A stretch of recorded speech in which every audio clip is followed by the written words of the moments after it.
Development Commission meeting of January 14th. First order on the agenda is the approval of the minutes from the December 18th minute. Has everybody had a chance to read those and have no questions or comments? Could I get a motion to approve? Make a motion to approve them as written. Second. All in favor? Aye. So moved. Next order of business is claims. Several claims have been distributed to the board before the meeting, and the total is $689,449.47.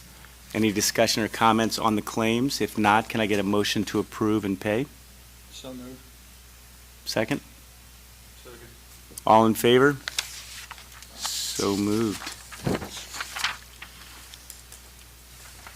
So I'll turn it over to you, Mr. Stein. Yeah, on the financial report, again, I think there's not been a lot of activity in the month of January. Again, most of those claims were our bond payments associated with the various debt instruments for that. So there's really nothing at this point. I do have an update I can give you later on some allocation. Unless you have some questions, happy to answer.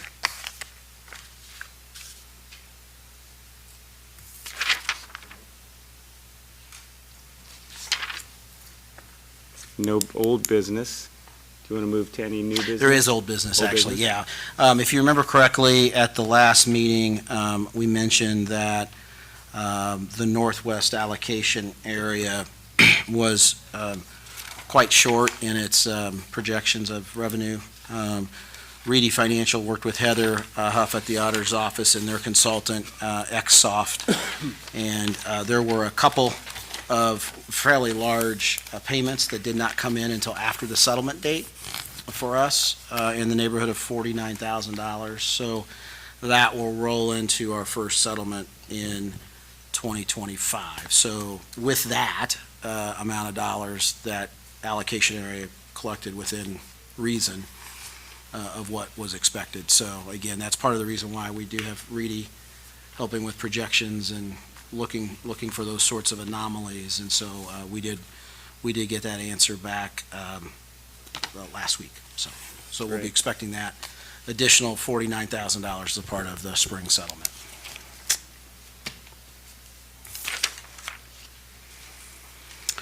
New business is the election of officers. So I will leave that up to the floor for nominations of secretary, vice chair, and chair.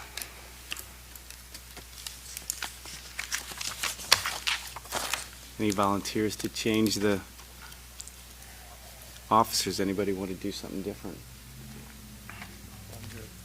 You guys been doing a great job. I second that. So David makes the, I mean- David, you make the motion to, Just roll that slate. Roll this. 24 to 25. Everybody good with that? Carrie, Give it a you second. good? Second, okay. All in favor? All in Yeah. favor? All right. Aye. Congratulations. Thanks, yeah. Nice job. It's always an awkward moment. Thanks, David, yeah. Okay. That was perfect.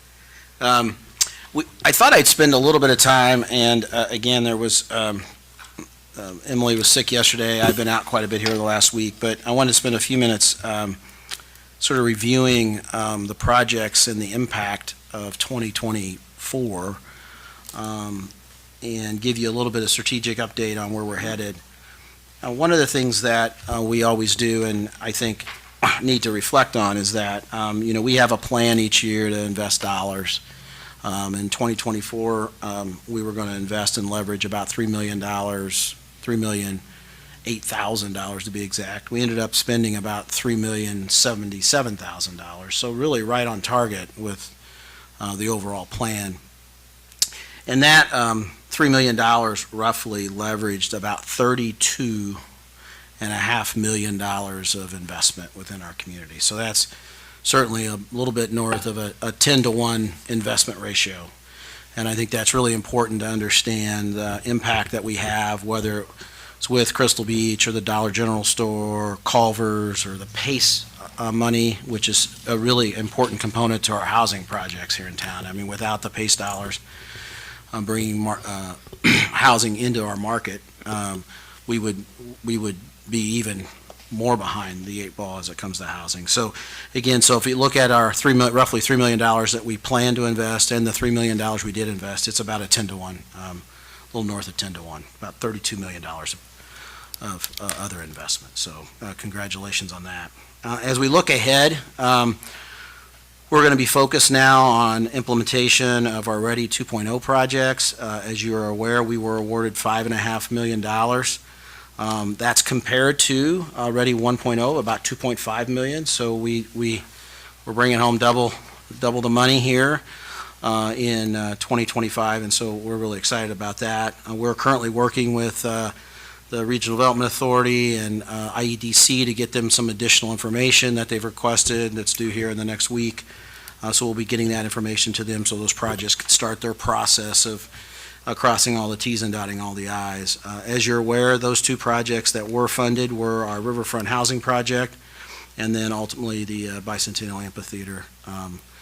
The Riverfront Housing Project, as you know, we've been working with the developer, and the Bicentennial Amphitheater project will require a little bit more community consensus building. We'll get a community committee together of musicians and arts and music organizations to help us work through the programming and ultimately the design of that facility here.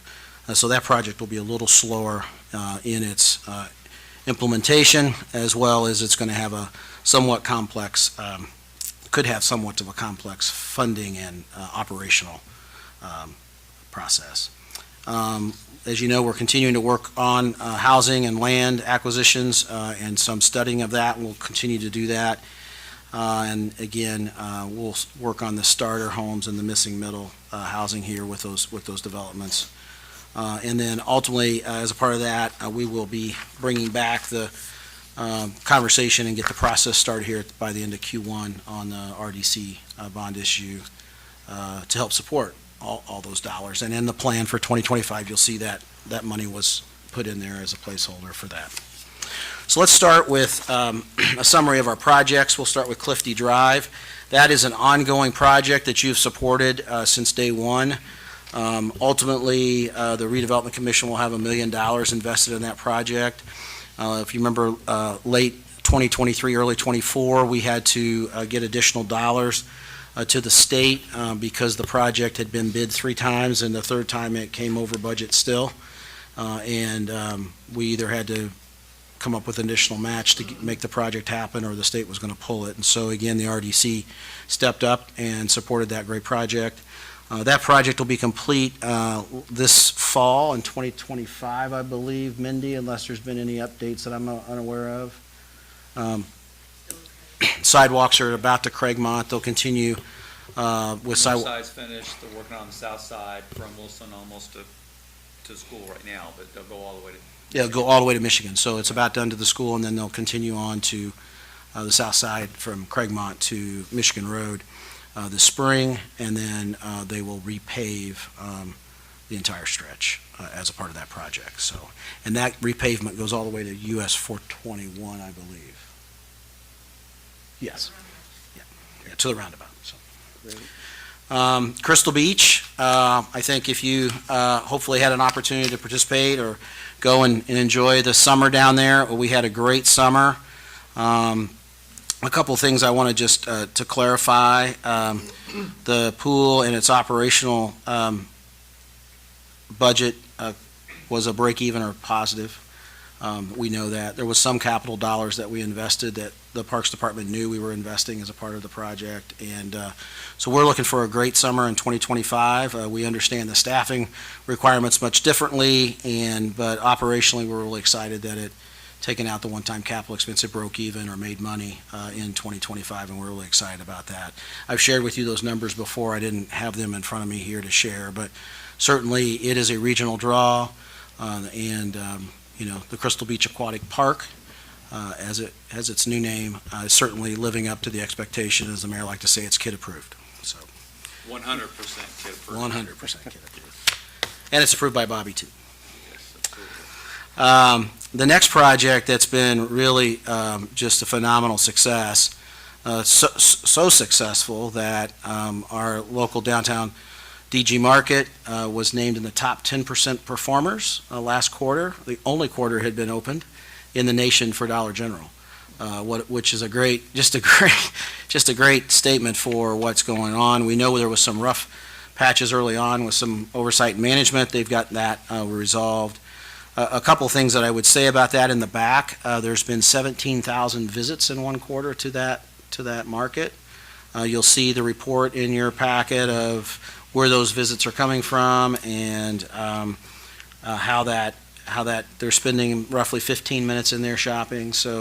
But you'll see some of the trends. Again, a lot of single-family home households and a lot of two-person households. Again, downtown matches some of the demographics. It's a lot of the downtown Demographics. demographic profile, and it's a couple thousand of patrons a day, which it's almost doubles on Saturday. So Yeah, so if you go in on Sunday, I now know why the meat is picked over, because when they put it out on Friday, Saturday's almost a double. So when we get 3,500 people in there a day, they pick it over. So message there is don't go for meat on Sunday, but you'll be fine otherwise.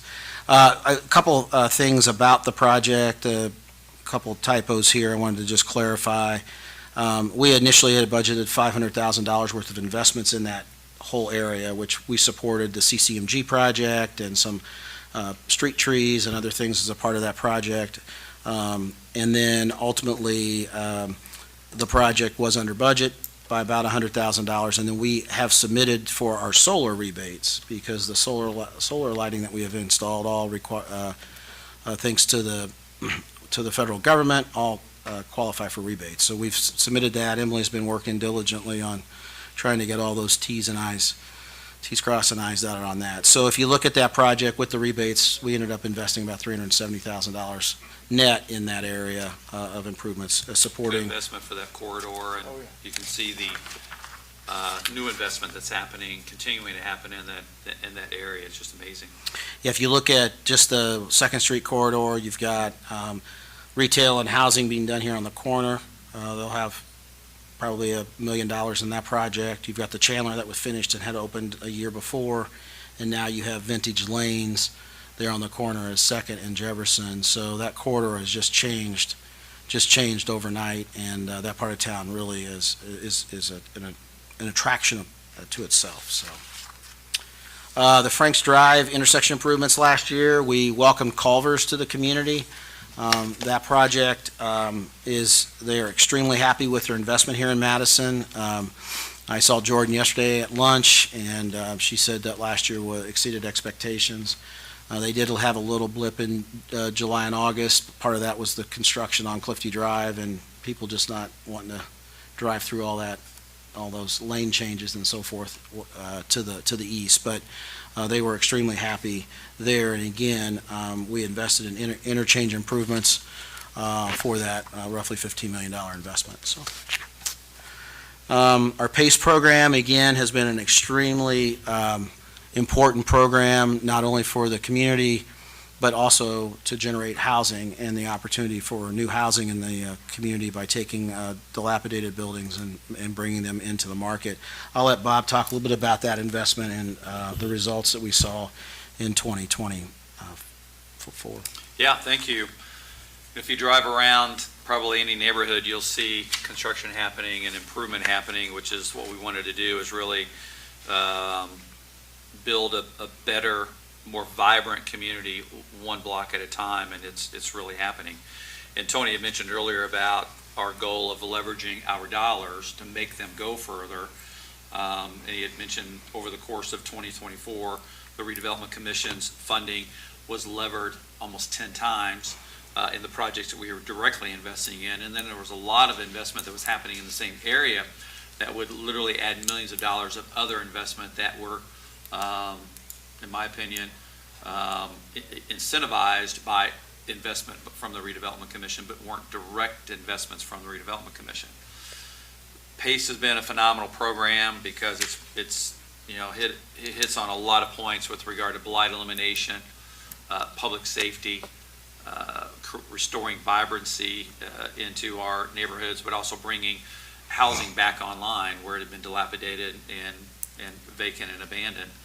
In 2024, The PACE program produced almost $4.5 million of total investment. That we do have a small amount of investment now happening in targeted areas on the hilltop. And the way the PACE program is, it's really targeting the Walnut Street corridor where we had a lot of disinvestment, and then other areas which were rehabilitation. So we have the dilapidated unsafe structures grant, and then we have the rehabilitation grant. And that produced around 31 projects in 2024 for about $4.5 million of investment, and a 7-to-1 investment of city money relative to total investment. Since its inception in 2014, and then we really put it on steroids in 2020, we've been involved in 289 projects and over $14 million of investment, and probably around, I'd say, 80% of that new investment has occurred since we changed the program guidelines in 2020 and really became targeted on blight and dilapidated structures. So PACE is already being sought after for 2025. We have the first PACE committee meeting tonight. I believe there's around 17 applications that vary from something as basic as restoring windows, which is something that's an architectural feature that we want to help preserve, to doing full rehabilitations again and eliminating dilapidated structures. So appreciate the Commission's support of the PACE program, because it is one of the best investments that we've been making that has an impact across the community, that checks so many key initiatives. Thank you. And of the total investment, I think it's $500,000 roughly a year. 300 of that comes from the Redevelopment Commission. So We get redevelopment money, city money from our general budget, and then we get some dollars from Jefferson County. So Jefferson County, that's the other thing I love about this program, is it's benefiting our entire community as well as Jefferson County's participation in it. any questions on PACE or any of the projects? Speak up if you do, any point in time. Our next projects that we were involved with in the support of the Redevelopment Commission is public arts. As you know, last year we went through developing our public arts guidelines, as well as going through one of our largest installations of public art here at the Gateway. It was sort of the crown jewel on our entry piece that was installed right before Thanksgiving, and our artists were here when we brought some snow for them to enjoy. They hadn't seen snow for several years because they reside either in Florida or Mexico. They moved from South Bend and Indianapolis to a warmer climate because they didn't want to be with snow. So we made sure they had some on the ribbon cutting night. It was a fun evening, and if we've got just some great feedback from that. Again, the story behind River's Edge, which is the name of the art piece, is that the core 10 steel represents our past. Our history, and is our foundation for the sculpture. If you look at the sculpture closely and you get out and walk around the sculpture, I think the artist did a really good job with capturing both the pedestrian view as well as the automobile view when you see this.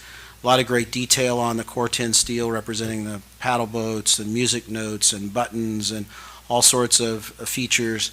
And then the stainless steel is about Madison's future, and about it being bright and opportunity, and the glass, the Decay glass that's in there is representing the river. And if you look at that glass at different angles at different times of day, it shows you different colors. You can see violet and purples and blues and greens and all sorts of yellows and oranges. So I'd encourage you to go down and get out and walk around it and enjoy that space. It's a nice little pocket park here now in our community. So, Well, it's a great compliment to the whole Gateway, which was a ready project.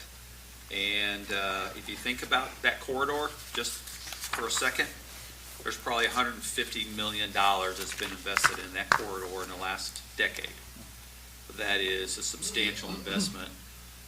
And I think it's our duty to continue to expand that investment and leverage it up for what the vision was And that is when you cross that bridge, you cross a brand-new bridge, it is the gateway to Indiana and the best historic district in the country. And so I think that with the programs that we've been involved in and the investments the Redevelopment Commission has made, it really is enhancing some very important areas of Madison. And that's a beautiful picture, by the way. Great shot. Speaking of Ready 1.0, we finished some projects in 2023 and had a couple finished in 2024 that I think are worth mentioning. The amphitheater parking lot and Legacy Park was completed last year, and we're lucky that we were able to do some of the additional items that we had originally valued engineered out. And again, thanks to the commission for the support of that. As you get into a project, you realize how special it is, and we felt here that it was important to make those additional investments. So you'll see that project honoring George DeBaptiste, Underground Railroad conductor, very famous, nationally known under railroad conductor, and then ultimately the Costigan Overlook, which is looking at one of the premier National Historic Landmarks in our county, the Shrewsbury House. So again, that project being well received. People are walking it, biking, walking, and just enjoying that park and that special place. Again, a blighted area in our community for decades, overgrown, dumps. They've found close to 30 tires in the space, and it had been cleaned up many times before. So again, just a great And a lot of buttons, too, by the a way. lot of buttons and a lot of shells. So people had it was funny to see people who weren't from here coming here and were like picking this stuff up, when you're down there, and they're like, "What? I don't understand," And you remind them that the river wasn't as deep as it used to be, and there was dikes up and down the rivers, and there was lots of communities had button factories all the way up and down the Ohio River back in the 1800s. I would just mention on this too, again, when we are doing a lot of the conceiving of these developments is the connectivity. There's much better connectivity now to the historic district, and particularly the campus for HMI. You've never had a view like that of the Shrewsbury Wendell House, since it was built probably. But now if you really start seeing it come together with the overlook, the planned completion of the amphitheater at Bicentennial Park, and then on the other end, you've got the bookend of Crystal Beach Aquatic Park. So you can naturally see where we're headed, which is going, connecting more of this to Crystal Beach and beyond. There's still a lot to work with here, but it's coming together really well. Yeah, and it'll be an important, the parking and the connectivity to Crystal Beach will become an important part of the amphitheater discussion as we look at how do we make sure that patrons and the participants have places to park and can facilitate that facility pretty easily. So the next project was an exciting project because it did a number of things in our community.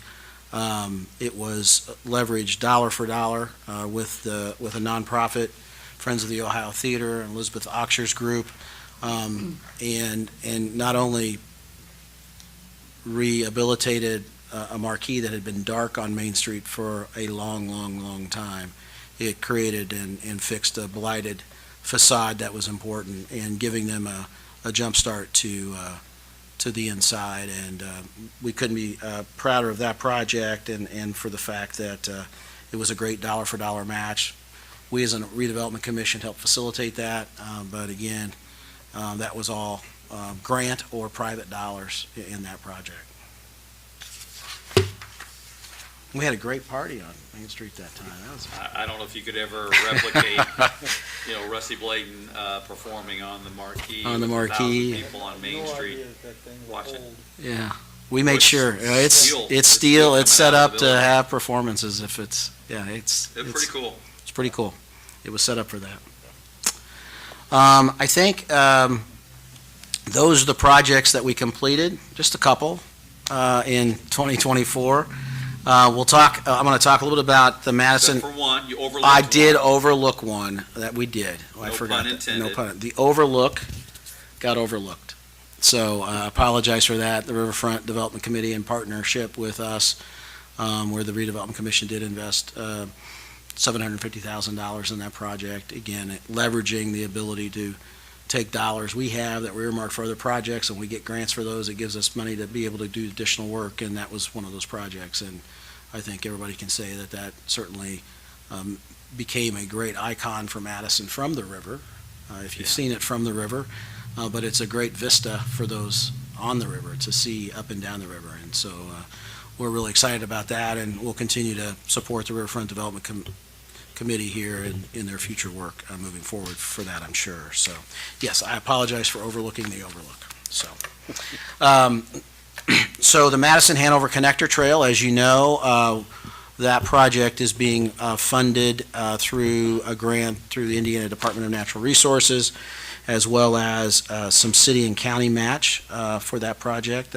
Jefferson County is giving a match for that, as well as we're using Ready 1.0 dollars for the rest of the city match.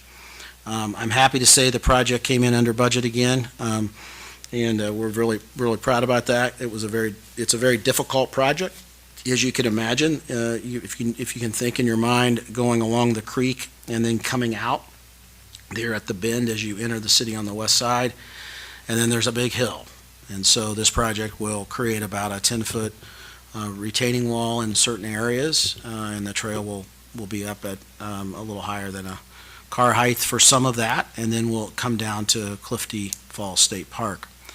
Hanover College received a $10 million Lilly grant to finish the project from Clifty Falls to the Scenic Drive entrance at Hanover College, and so we'll be working with them to help implement that, as that's in our right-of-way and throughout that. So the good news is Phase 1 allowed us to set the design intent and the detailing of the project, so we'll be able to continue that throughout Phase 2. That project will start construction as soon as the weather breaks. We have a pre-construction meeting next week, and looking forward to getting that project started here shortly and be done by the fall. So that project will be started.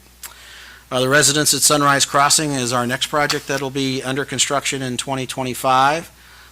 They have purchased the property again in December. Thank you for that opportunity to work with us on creatively working through some of the gap that was created over the last couple of years.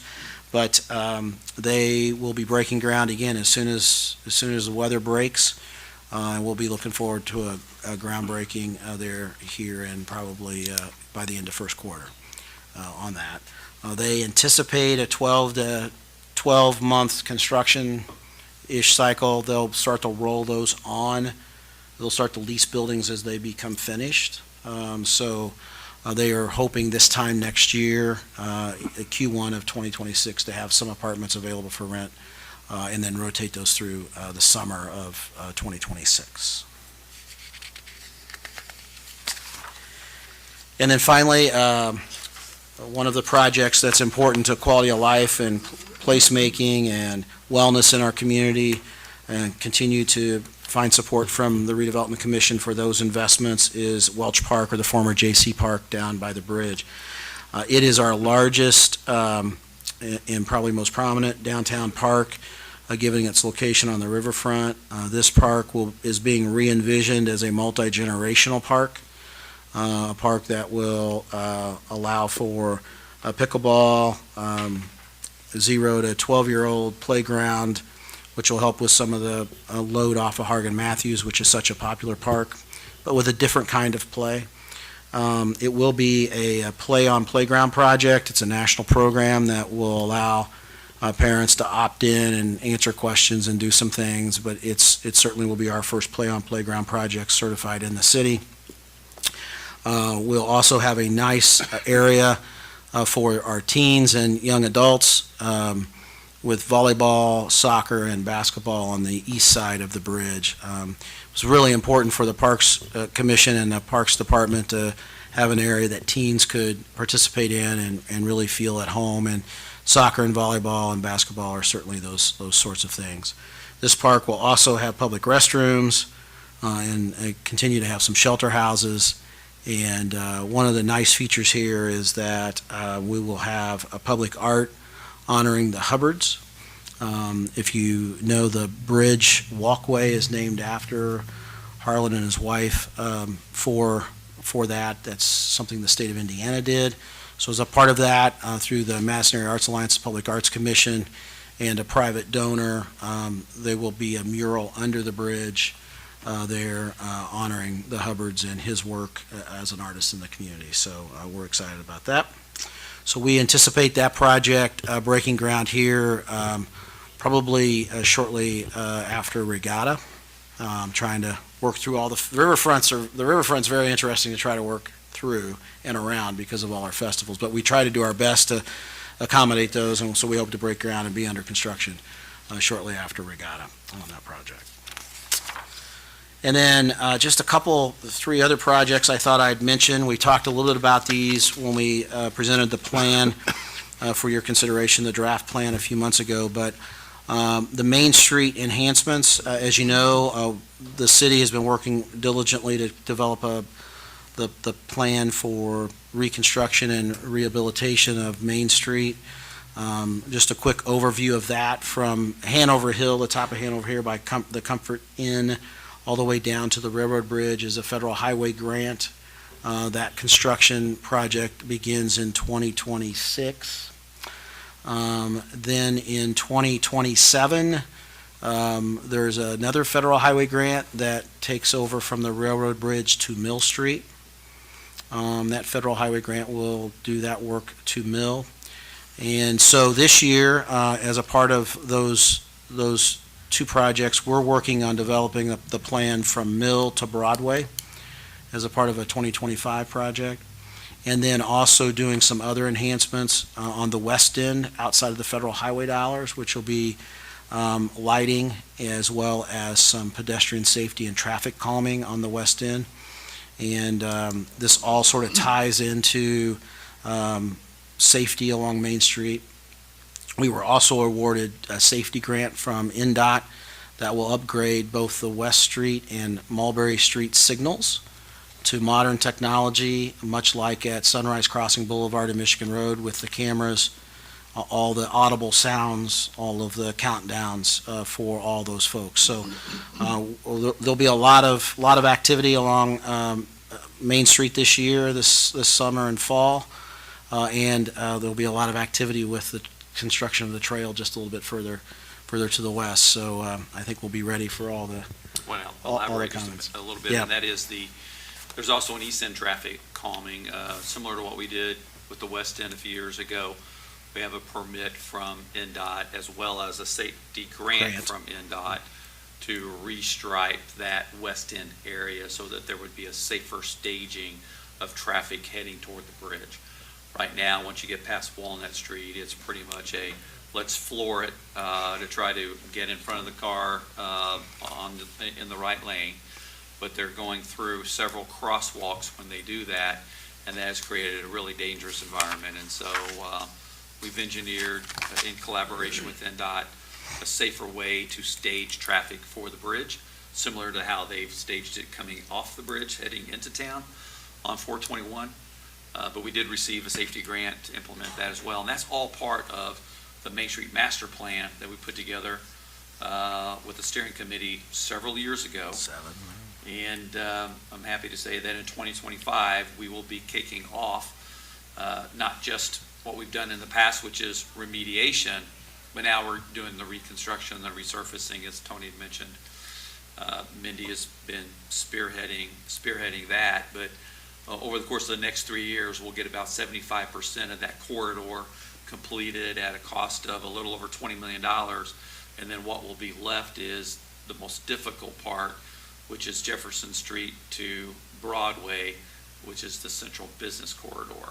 So that will take in itself the next 3 years to plan for that and the funding of it, because it's probably the most expensive part of the project too. So that is all part of our Main Street master plan, and we did issue a Main Street infrastructure bond that we closed on December the 19th.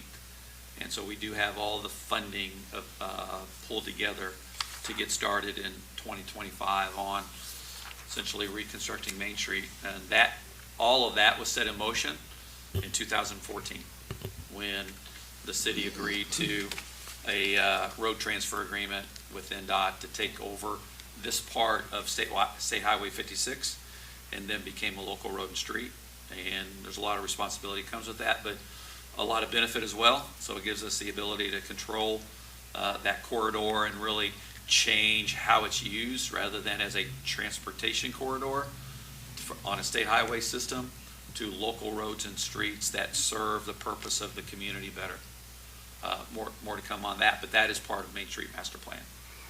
And it's being part of the Great American Main Street last year, being named Great American Main Street. I think it's certainly worth our attention of making that the best corridor we can. So, again, as a part of the plan, we've identified potential dollars for RDC support of some of those projects, and we'll be talking to you more about that as we move forward. The other project that I wanted to foreshadow is the Miles Ridge Park. As we know, that was part of our park master plan. It is certainly a much-needed development on our hilltop. It'll serve a number of opportunities up there for recreational health and wellness, and we would anticipate some movement in the design of that as we move towards the end of next year. With that, in conjunction with some potentially other housing developments, as well as some other developments in that area. So more to come on that. And then finally, yes. Sorry, Tony, does that mean we have a plan for the range, to move the range? Firing The range? firing range, no, No, we don't have a plan. we don't have a plan to move the firing range. We would need to, right? If we're gonna put a park there?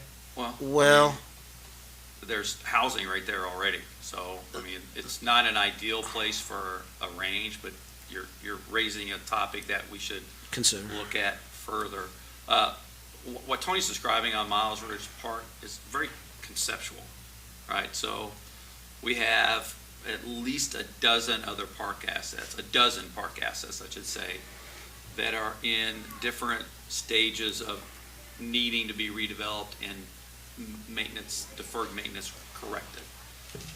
That is one that, as we're talking about housing development on the east side of the hilltop, was in our master plan, that with that housing development and with just the size of Miles Ridge, needs a park facility up there. But we have not gone far enough to say, well, if we do put, shelter house and some trails there, we also have to move the gun range. It would make sense. We just have not gone there yet. Most of the park facilities are all over by the animal Do shelter. you hear it very much when you're at Ivy Tech? Yeah, it's Yeah. been a hot topic up there, Really? especially has at the it? school and being right there. They've been firing larger weapons, and we're in constant contact with the chief and the sheriff's department, but it's a concern among students and some of our staff. Okay. So they were talking about, when we were buying the land for the jail, about putting one up there. Yeah, There's I plenty believe of that acreage up there. the designs for the new jail had included, I think, the state police partially funding that, and that didn't happen, and so they abandoned the plans for Okay. the range. But we need better facilities and in a safer location. There's just been so much grown up around it, and they need to practice, but it used to be out by its own, on its own. Now it's not. Yeah, And, JPG, we could put it out there. There's places we could put it, I would think, to get it out away from people. Well, yeah, thanks for bringing up the concerns by Ivy Tech, too. Legitimate. It's very, something we hadn't heard before, at least I hadn't. So it's very important, so we'll consider that. And then finally, we've talked a lot about housing in 2024. We completed the study. We've convened a committee to work through that. The mayor and I are working on a number of options for that. We've got a couple pieces of property that we've identified that we're gathering some appraisals on currently, and hopefully have those back here in the next 30 days. And I've been working on test fits on a number of parcels, as well as talking to a number of developers that have come calling on us now that we've talked about the study results. It works the way it's supposed to. And so we're continuing those conversations, and we'll be coming to you with some recommendations here probably in the next 3 to 4 months. There are a number of ways to fund housing projects. As many communities are looking and struggling with this starter and middle-level housing projects, from residential TIFs to infrastructure bonds to the infrastructure bond bank loan program that the state legislature gave us a couple years ago to use, a number of ways to do that. So we'll be looking at each project with a unique funding strategy and making some recommendations on that here in the next 4 months. Have I missed anything else We're talking foreshadowing? about the traffic at Sunrise Crossing. Yeah, and Great. finally, yeah, Amazing. I just wanted to let you know that, when you talk to the retailers, everybody in restaurants, and we're continuing to work with our development team to attract an additional retailer or restaurant in the front parcel, the front building. Domino's has now moved and opened, and then parcel B, which is the parcel behind AutoZone. We're continuing to have dialogue monthly with prospects. They always talk about a honeymoon period. If you look at your data, we didn't have a honeymoon period. It has stayed consistent now for 1 full year, with December eclipsing 110,000 visits, which was more than last year's December. And so we're currently just in roughly 18 months, if you really think about it, or a full 12 months, because Kohl's didn't open until right before first week of November. The shopping center, we've had close to 800,000 visits to Sunrise Crossing in just a little over a year of it being fully operational. So certainly great investment for the Redevelopment Commission in that area, and ultimately here we'll spend another year and we'll have roughly 100 units of housing complete. So again, thanks for the support of that project, and I think for those of us, and we've all talked about this, you'll see the regional draw in your data that it's having, in the impact and the exposure that Madison's getting from that, and hopefully it's helping with people recruiting to Madison. I can tell you that I had my daughter's friends here in town one weekend this summer, and if it's any consolation, they thought our TJ Maxx rocked it. It was better than anyone they'd ever been to. So I don't know if that had anything to do with it, but I know that my credit card bill was more that weekend than it was the weekend before. So that too may be kid approved, 100%. At least young adult approved. My wife loves 100%. it too. It's her favorite store. So anyway, I'm happy to take any questions on any of the projects, any of our priorities for 2025, and just look forward to a new year. And we've got, again, lots in the pipeline. Can I give a little update? The other thing that we're Yeah, working feel on, free. in addition to all of this investment, is closely working with our state legislature on new legislation. They recently, in fact, I think last Wednesday was first day of this session. Governor Braun was sworn in yesterday, and there's already hundreds of bills that have been filed. And the filing deadline hasn't even hit us yet, and this session will go probably till the end of April, but it's going to focus a lot on taxes, a lot on property taxes, a lot on regulation over redevelopment commissions through what they can do in their TIF districts. As you saw last year, there was legislation that required a very detailed RDC spending plan, and we presented that to you guys in December, and it was a good exercise because it really made us sit down and put some numbers to a lot of the ideas and things that we're working on. But they're doing there's some proposed bills that will further regulate and constrain what redevelopment commissions can do. And we have been talking for several years about the need for a TIF bond to recapitalize our redevelopment commission for additional investment, and we need to do that no later than the end of the second quarter. It takes several months to put those in place, but we've already been modeling up what that TIF bond would look like, and I think Reedy gave a presentation on it in November or December, but we're going to continue to move forward and bring that to you for your approval. But in this particular legislative year, a lot of proposed legislation on tax reform to lower property taxes, to provide property tax relief, to cap assessments, to cap increases in property taxes despite assessments, to give very large homestead deductions, to all the way to the point of freezing the taxes. When you buy your property, your taxes can never go up. And then, even to, if you're a certain age, you don't even have to pay property taxes. So it is all over the board, and what it really means for us and local government is the legislative group calculated that some of these bills are going to cost close to $500 million of revenue to local government. You combine that with the issues with the conditions of our roads, and the state had estimated it's going to take $500 million a year to get roads back up to a satisfactory level.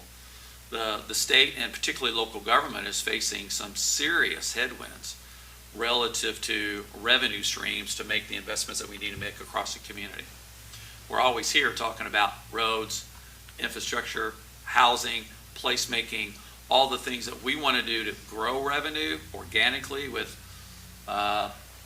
more population growth, but the legislative side of it is working that will make it very difficult. So we're very actively engaged in that process through AIM and meeting with our local state representatives.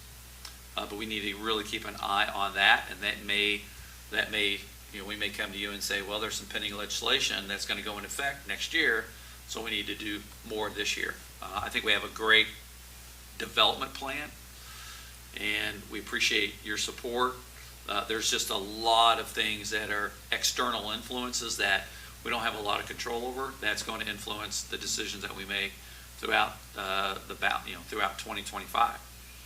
But that's just a little bit in a nutshell. So that, like I said, on the legislative front, property taxes and TIF issues, we're going to continue to focus, as Tony was outlining, the development plan, housing, infrastructure, parks and placemaking, and lever our dollars up. We think that we can easily bring in another $100 million of new investment into the city this year with leading the way with our investments. I'd love to hear from you what you'd like to see, if there's anything different, if you like the plan, if you want to see something else added, if you feel there's a gap that we haven't identified that we need to address. You guys are our eyes and ears across the community. You're investors and invested in the city of Madison, and you've helped lead the way with regard to what I think has been a renaissance of new investment in the community, and we're bringing some things online that are very exciting over the next 3 to 5 years. But if there's more, if you've got different ideas or a different direction, please let us know, and we'll tackle it. I think for having a two-person economic development group, they've done an amazing job, and the data speaks for itself. But when you drive around, you can see it. We can give you data about what we've done, but when you drive around this town, you can see it. You can feel the energy in it. And I realize there's one more project we forgot. Yes, you have it. So I bring this up. Wait, is this a contest? Do we have to guess? No. She's gonna bring it up. When you mentioned that, I was thinking, we created 42 jobs and had a ribbon cutting this past year at the transload facility with the partnership with the Madison Railroad, and they just finished the expansion. It was one line. I think, Joe, you were there for that. It was one rail line. We've just finished a major expansion up there. Again, funding through some grants as well as local dollars that the railroad was able to invest. 3 additional lines, and there's still more room to grow, but I thought you would like to see the transload facility here and the support and the vision you had for allowing the railroad to Still a develop that. great partnership between the city and the Port Authority. This was city property that we sold to the Port Authority and worked with them to develop this, and it's probably brought in 5 businesses. 5 businesses and about 42 jobs. And for example, road and rail, those jobs are all welders, so those are high-paying, high-skilled jobs in the market, so. Ooh, got One some. of those was from Canada, wasn't it? First Flare, First Flowers. Canadian. Wow. Yeah, it looks like That's a real, changed a little. it has changed a little bit, Oh, I yeah. haven't seen that. Yeah, so the crossover was put in as well as the additional spurs, and all that's just been completed. Well, the Port Authority recently received a Chrissy, right? $7 million Christie grant for the last bridge on the line, and we're working with the airport for a reconstruction of their main runway. And they've gotten a large federal grant for that, so we're going to be busy the next few years.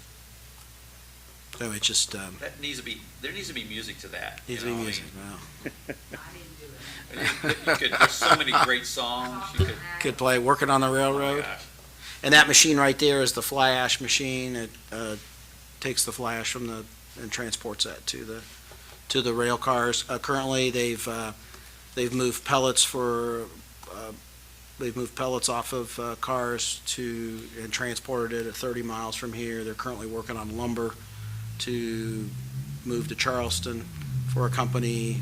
They're looking at other offloads and loading opportunities here in the transload. So I'm starting to really gain some traction with that, and that's allowed for the expansion there as well. So should be more to come and more success there. Do With they take that by truck here? Yeah, so what happens is if the product's coming in, they'll offload it to trucks, and then they'll transport it the last So they go Last down mile. Industrial Drive? They'll go down Industrial Drive out to 7, and then from wherever they go there. But it's, transportation, we've got a couple of you heavily involved in that, know the cost of trucking items across country. Rail is now becoming a lot cheaper again. It's creating the renaissance on the railroad here in Madison for that, and so being able to get product delivered to a location that can then easily be, or easier to ship the last 30 miles or so is very beneficial. So that's the model and the opportunities they're seeing. Yeah. So See, we got the new trolley on us. the new trolley's here as well. It was a busy year. Yes, we did. Thank you, Dan, for all your help in that little process.